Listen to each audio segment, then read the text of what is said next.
家已經煮好早餐啦。今日要早少少啊，因為咧如果唔早嘅話咧，一陣我哋就睇唔到嗰個蒸餾嘅過程，所以我哋一定要早啲起身。我哋望下出邊嘅風景先，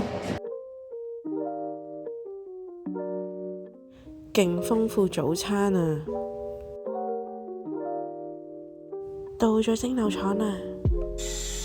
So now, what I'm gonna do is once he tells me they've got steam, then I'll start checking this pipe here for temperature. And again, just this one that comes over, I guess it's kind of hard to see the laser when we're right underneath it.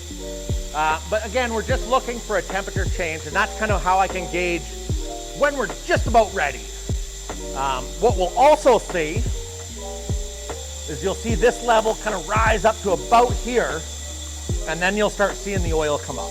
So we'll give it a few minutes here. 我就伸隻手落去新鮮嘅花水度聞下，哇，真係好香！而家咧試下呢隻手，呢度咧我有少少敏感噶嘛，係咪？咁我陣間就試下睇下會唔會可以好翻晒。哇，好凍啊，其實啲水都。咁咧，而家我成隻手就濕晒啊！應該我哋就試下，睇下會唔會可以好翻。我依家就再做第二次啊，睇下先。依家敏感嘅情況係咁樣啦。咁我應該又再睇下先。頭先咧，阿 Kevin 咧就叫我，因為我話我隻手有啲 rash 咁樣啦，咁跟住之後我話試咗啲水咧好咗好多喎。跟住之後佢就叫我咁你喺呢度擺隻手喺呢度一陣。咁咧原來呢度咧係出多咗嘅油出嚟啦。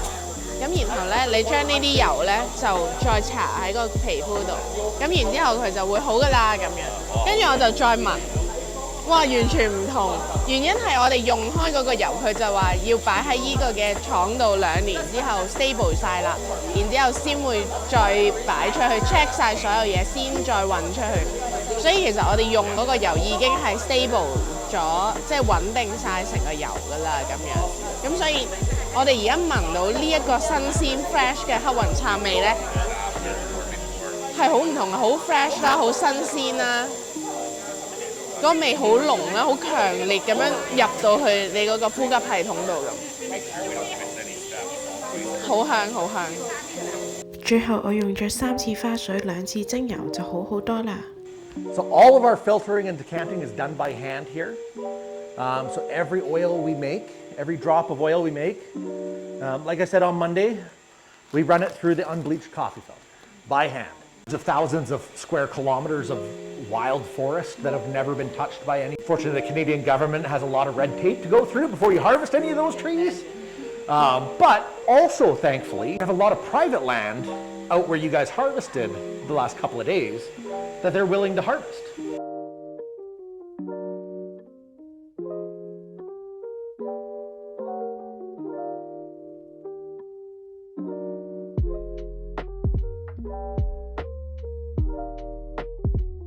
呢一個嘅容器係喺差唔多倒到最後嘅時候，剩翻啲油同埋啲雜質，佢倒落去嘅時候就可以分隔油同埋水，就可以完全拎晒啲油。呢啲就係有雜質嘅花水啦。As the water level rises in here, the oil level will rise and spill into the funnel, and that funnel is connected by this pipe right here to this milk jug. Should start rising now. I'm going to leave this valve closed just to kind of see if we can measure how much we got out of there, because I can't see the bottom.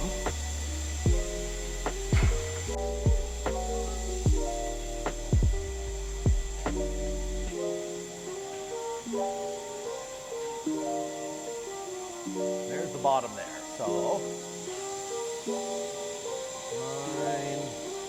9.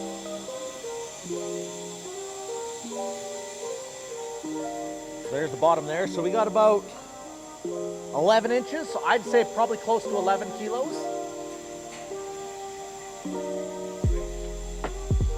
And then when we open this, all the oil is gonna rush out of here and into our barrel.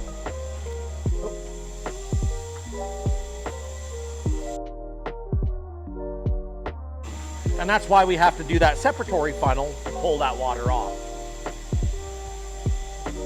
But there we go. So now 咁嗰啲油咧，咁就我哋應間咧，聽日咧就會去繼續整嘅。蒸餾完咗之後咧，我咧行咗出去廁所，跟住我就見到呢一個場面啊。Christina 幫緊大家去入下花水啊！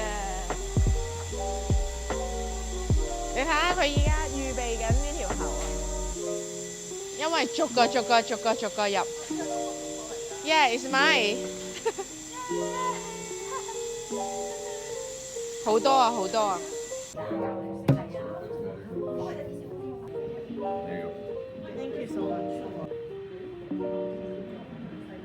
我哋呢度咧發現咗咧呢一個嘅花水，佢哋入晒 bottle， 佢全部 bottle。我想問下 Gretchen 先，點解佢會入晒呢個 bottle 做一個 spray 嘅？係啊，因為佢哋咧發現咧嗰啲花水咧幾個月都唔發霧，咁跟住佢就攞嚟咧做清潔，跟住咧周圍噴啦，room spray 咁樣噴啦，或者咧擺落去 diffuser 度 diffuse 咁樣。咁如果我哋噴面嘅話，我哋塊面咪正咯。我咧都會用嗰啲花水咧嚟買嗰啲咧一粒粒嗰啲面膜，跟住我嚟咧浸即係敷面。好好嘅 tips， 多謝多謝。啱啱佢哋去完呢個蒸餾廠啦。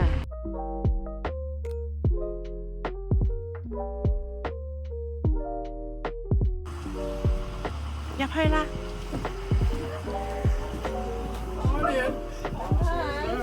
呢度有純金啊！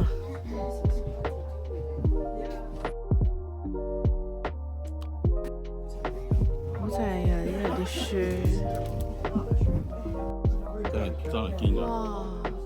哇！我見到個口啊！真係㗎 ！Oh my god！ 點啊？你覺得？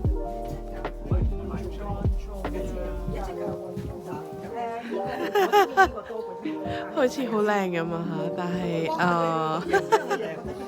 佢呢度有個暖爐啊。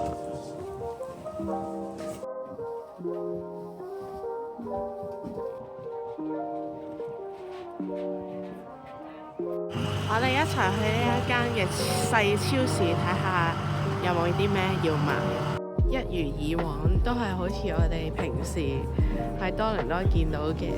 我哋嚟咗呢一間嘅鋪頭啊，搭咗2分鐘車左右。呢一間入邊呢，就係一個有機嘅食品店。咁但係因為佢 serve 唔到我哋咁多個人，咁所以我哋可以買啲 snack。